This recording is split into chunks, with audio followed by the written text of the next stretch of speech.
단 한마디의 말에도 인생을 바꾸는 힘이 있다. 일본 종교인 이케다 다이사쿠의 말입니다. 나폴레옹은 원정을 떠나 있는 동안 아내 조세핀에게 열렬한 사랑을 담아서 편지를 썼더랬습니다.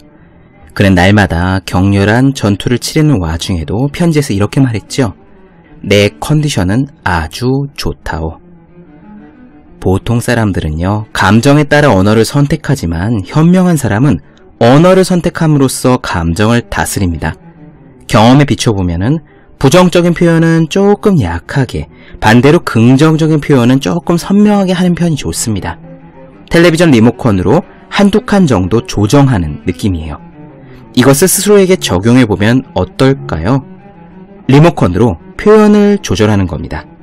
방해가 되는 부정적인 생각은 조금 작게, 도움이 되는 긍정적인 생각은 조금 크게. 공부하기 엄청 싫은 날도 오늘은 집중력이 조금 약한 날인걸? 이라고 말해보세요.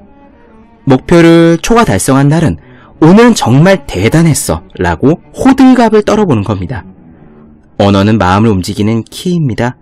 감정의 파도를 지혜롭게 헤쳐야 노련한 항해사입니다.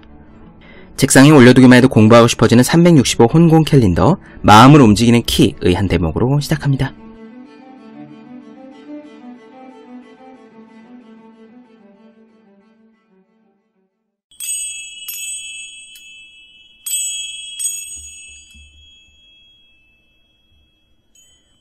네, 안녕하세요. 본격 공부자극 팟캐스트 서울대는 어떻게 공부하는가, 한지우입니다. 우린 지금 와카마 세이스케의 슬픔의 비의 보고 있습니다. 소크라테스가 위대한 철학자가 된 것은 자신은 잘 모른다는 사실을 자각하고 있었기 때문입니다. 소크라테스는 당대에 현명하다고 알려진 사람들을 찾아가서 그들에게 무엇을 알고 있는지 물어봤어요. 아마 그들은 자신이 무언가를 확실히 알고 있다고 어필을 했을 것 같습니다. 지금도 그렇지 않습니까? 정치인이든 학자든 CEO든 어떤 전문가라는 사람에게 우리가 찾아가서 현안에 대해서 묻는다면 확실한 답을 가지고 있는 것처럼 답할 겁니다. 또 그렇게 해야 사회적으로 높은 지위에 오를 수 있는 것도 같고요. 하지만 소크라테스는 달랐습니다. 그는 자신이 무엇을 알고 있다고 어필한 것이 아니라 많은 사람들을 만나고 질문하면서 그들이 사실은 잘 모르고 있다는 것, 그들은 잘 모른다는 그 사실조차 모르고 있다는 것을 깨닫게 해줍니다. 그것이 결국 소크라테스를 죽음으로 몰고 갔지만 말이에요. 일종의 괘씸죄 혹은 불경죄였습니다. 오늘의 이야기는 소크라테스의 무지로부터 시작합니다. 우리는 세상을 잘 모르는 것이 맞아요. 우리가 아는 것이 아마 조각 케이크만큼 있다면은 우리가 모르는 것은 그 조각 케이크의 나머지 부분이 아니라 케이크 공장에 쌓여있는 케이크 재고처럼 많을 겁니다. 비단 지식을 말하는 것만이 아니에요. 우리는 내일이 어떻게 될지도 모르고요. 우리 삶이 어떻게 될지도 모릅니다. 하지만 그럼에도 불구하고 우리들은 끊임없이 다 알고 다 컨트롤하고 싶어 하죠. 불확실한 상태를 못 견디는 겁니다. 심리학 실험 결과에도 그런 것이 있었어요. 사람들은 어찌 될지 모르는 불확실한 상태보다 차라리 불리함이 확정된 상태를 마음 편해한답니다. 비유하자면 시험에 합격할지 떨어질지 모르는 상태보다요, 차라리 확실히 떨어졌을 때 마음의 혼란이 적대요. 아직 결과를 모를 때는 합격할 가능성이라도 남아있는 건데 말입니다. 그래서 전에 나누어드린 명상가 디펙 초프라는요, 성공을 부르는 7가지 법칙에서 불확실성의 원칙을 들었는지도 몰라요. 불확실한 상태가 우주의 본질인데 그것을 있는 그대로 받아들일 수 있어야 한다. 그 불확실한 상태 안에서 편안함을 느낄 수 있어야 한다 라고 가르치지 않았습니까? 철학자 소크라테스는 무지의 진실을 마주했습니다. 자신이 모른다는 것을 인정했어요. 잘 모르는 상태는 불안한데도 말입니다. 좋습니다. 우리는 그 불안함 안에서 그럼 어떻게 살아야 할까요? 2가지의 기댈 수가 있다고 와카마 세이스케는 말합니다. 첫째는 사랑, 둘째는 용기입니다. 철학이라는 말은 필로소피아, 그 어원이 지식에 대한 사랑이라고 하는 거 널리 알려져 있죠. 우리는 잘 모르는 것이 맞습니다. 공부할 것이든 일에 대해서든 내 앞에 있는 사람이든 간에요. 우리는 그것을 잘 모르지만 우리는 그 공부를, 그 일을, 그 사람을 사랑할 수 있습니다. 그리고 또 한 가지, 잘 모르기 때문에 우리는 그 가운데서 생각을 이어나가는 용기를 가져야 해요. 현실을 마주하고 현실이 그 표면에서 보여주는 것뿐만 아니라 내면에 숨겨둔 진실이 무엇인지 탐구해 나가야 합니다. 그렇게 할 때 삶을 버텨갈 수 있는 용기가 솟아나지요. 두 편의 글 이어서 읽어드리겠습니다. 끝을 알 수 없는 무지, 그리고 용기란 무엇인가? 시작하겠습니다.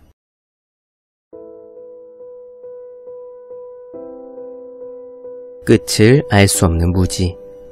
너는 그런 사람이잖아 라는 말을 들으면 누구라도 조금은 불쾌해질 것이다. 물론 그런 말을 들을 만도 하겠지만 꼭 그렇지만도 않다고 반론하고 싶은 마음이 불쑥불쑥 솟아오른다. 철학의 시조라고 불리는 소크라테스는 철학이란 무지를 자각하며 사는 것이라고 말했다.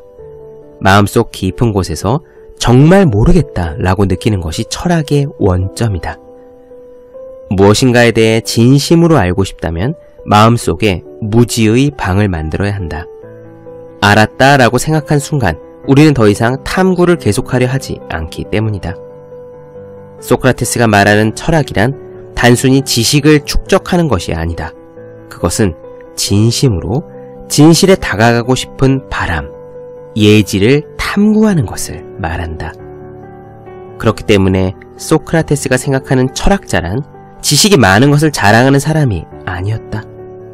오히려 그는 헛된 지식이 불필요할 뿐만 아니라 예지와 인간의 관계를 방해한다고 생각했다. 소크라테스는 글을 남기지 않아서 그의 말이 전해진 것은 제자 플라톤의 대화편에 있는 게 전부이다. 그중 하나인 메논이라는 제목의 작품에서 소크라테스는 안다는 것에 대해 다음과 같이 말하고 있다. 아무래도 너는 내가 뭔가 특별하게 은총이라도 받은 사람처럼 보이는 것 같구나. 덕을 가르칠 수나 있는 것인지 아니면 노력을 하면 갖추어지는 것인지 그런 것을 내가 알고 있을 거라고 생각할 줄이야. 하지만 나는 가르칠 수 있는지 없는지를 알기는커녕 애당초 덕이 무엇인지조차 잘 모른다. 그렇다. 이 작품에는 덕에 대해서라는 부제가 붙어있다. 소크라테스는 덕이란 무엇인지에 대해 대화를 시작하면서 애초에 자신은 덕이 무엇인지 잘 모른다는 말로 시작했다. 소크라테스가 그렇다고 덕을 부정하는 것은 아니다. 그도 덕이 존재한다고 믿고 있었다. 또 어떤 인물을 통해서 덕이 실제로 구현되는 광경을 목격하기도 했다. 하지만 그것이 무엇인지 쉽게 단언하진 않았다. 메논뿐만이 아니라 소크라테스는 평생 동안 어떤 결론도 남기지 않았다. 철학을 의미하는 그리스어 필로소피아는 지혜를 사랑한다 라는 의미이다. 소크라테스가 생각하는 철학이 진리에 답하는 게 아니었다는 것은 앞서 언급한 구절만 봐도 알 수 있다. 사랑한다는 것은 그게 무엇인지 정의하지 않아도 표현할 수 없는 그 의미를 지속적으로 느끼는 것이라고 할 수 있다. 누군가를 사랑하고 있을 때 우리는 그 사람과 살면서 소진되지 않는 의미를 하루하루 발견한다. 이 사람을 사랑해. 하지만 이 사람이 어떤 사람인지 한마디로 정의할 수는 없어. 그저 그렇게 느끼고 있는 것이다. 일에 대해서도 마찬가지다. 자신의 일을 사랑하는 사람은 그 일을 처음 시작했을 때 행복하다고 말하지만 자신이 그 일을 완벽하게 터득할 수 없다는 사실을 예감한다. 일이란 인생이 던지는 규명하기 어려우면서 의미심장한 질문을 반영하고 있다. 사랑이란 때로는 조용한 고통을 동반하기도 한다. 하지만 그 고통에도 의미가 있다는 것을 우리는 알고 있다. 여기서 말하는 일이란 금전이 들어오는 행동을 말하는 게 아니다. 자신에게 주어진 역할을 통해서 세상과 공감하는 행동을 말한다. 신기하게도 깊은 사랑으로 인생을 헤쳐나가는 사람들은 강인한 덕을 이미 갖추고 있다. 나는 그러한 예지를 지닌 이름 없는 사람들을 여러 명 만난 적이 있다. 네, 이어서 한 편 더 들려드리겠습니다. 용기란 무엇인가? 현대인들은 정보를 손에 넣으면 안심을 하고 다 알았다고 착각을 한다. 하지만 정보에 지배당한 사람은 사고를 멈춰버린다. 생각한다는 것은 정보 속에 숨어있는 진짜 뜻을 파악하려고 하는 행동이기 때문이다. 생각하는 것은 아니한 답변에 안주하지 않고 흔들리는 마음으로 질문을 던지는 일이다. 진정한 생각을 하기 위해서는 용기가 필요하다. 우리가 생각을 할 수 없게 되면 내면의 용기를 잃어버린다. 우리는 지금 무력을 과시하는 용맹스러움과는 전혀 다른 내면에 잠들어 있는 예지의 힘을 각자 일깨워야 한다. 용기를 낸다, 용기를 쥐어 짜낸다 라는 말이 있다. 이러한 표현은 용기가 밖에서 주어지는 것이 아니라 이미 모든 사람들의 가슴 속에 내재되어 있다는 사실을 암시하고 있다. 이와사키 와타루가 지은 시집에 링거 폴대가 의미하는 것, 꿋꿋이 살아갈 것이다 라는 제목의 책이 있다. 용기가 무엇인지 생각할 때 나는 가장 먼저 떠오르는 게 이 시집이다.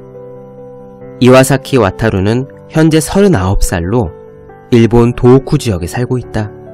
3살 무렵 어떤 병이 발병한 이후에 침대 위에서 계속 하루하루를 보내왔다. 그는 몸을 자유롭게 움직일 수 없을 뿐만 아니라 호흡조차 의료기기의 도움을 빌려야 한다.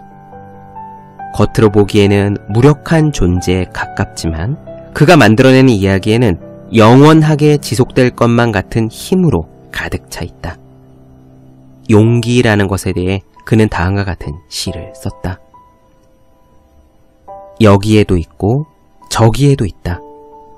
눈앞에 있는 평범한 사람이야말로 알려지지 않은 용기 있는 자임을 나는 살아있기에 깨달았습니다. 우리는 때로 한순간을 살기 위해서 커다란 용기가 필요할 때가 있다. 거창한 말을 하려는 게 아니다. 그 한순간을 어떻게든 견뎌냈기에 지금 우리가 살아있는 것이고 그런 경험을 한 사람도 적지 않을 것이다. 절망 속에서 스스로 목숨을 끊으려고 했을 때 그는 전율에 가까운 공포와 동시에 아주 미세하지만 죽음에 대항하는 힘이 생기는 것을 느꼈다.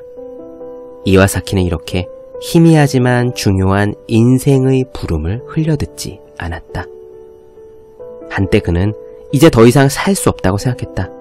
하지만 인생은 그에게 정반대의 이야기를 들려주었다. 절망이 있는 곳에 반드시 희망이 숨어 있다고. 삶은 절망을 삼키고 희망이라는 빛을 비추며 잠들어 있는 내면의 용기 있는 자를 깨운다. 이와사키는 빛에 대해서 다음과 같이 노래했다. 아무리 미세한 빛일지라도 놓치지 않을 것이다. 안목을 기르기 위한 어둠. 그렇다. 어둠은 빛을 잃은 상태가 아니라 빛을 비추기 위해 준비하는 시간이다. 분명 우리는 어둠 속에 있을 때 가장 예민하게 한 줄기 빛을 감지할 수 있다.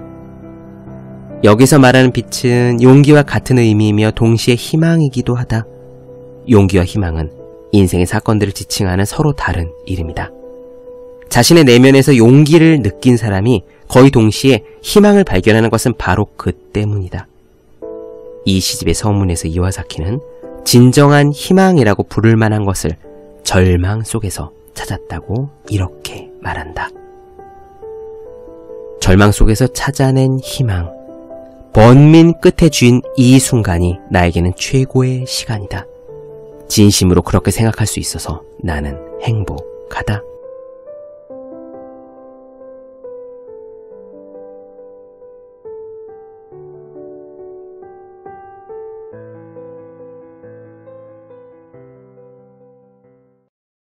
네, 본격 공부작업 팟캐스트 서울대는 어떻게 공부하는가? 와카마 세이스케의 슬픔의 비의 나눠드렸습니다. 더 많은 이야기가 궁금하신 분들, 질문사항 있으신 분들은요, 제 유튜브 채널 서울대는 어떻게 공부하는가, 그리고 네이버 블로그 생의 즐거운 편지, 카카오 브런치, 한자유 브런치, 인스타그램에서 해시태그 서울대는 어떻게 공부하는가 검색해주시면 좋겠습니다. 또 혼자 공부하는 사람은 필수품, 왜 이런 책이 지금까지 없었을까? 학생, 수험생, 취준생, 직장인 등 공부하는 모든 분들을 위해서 공부를 어떻게 하는 건지 설명한 혼자 하는 공부의 정석, 그리고 책상에 올려두기만 해도 공부하고 싶어지는 365 홍콩 캘린더, 아직 읽지 않으셨다면 꼭 읽어보으면 합니다. 분명 도움이 되실 거예요. 오늘 여기까지 하겠습니다. 전 다음 시간에 뵐게요. 여러분 모두 열심히 공부하십시오. 저도 열심히 하겠습니다.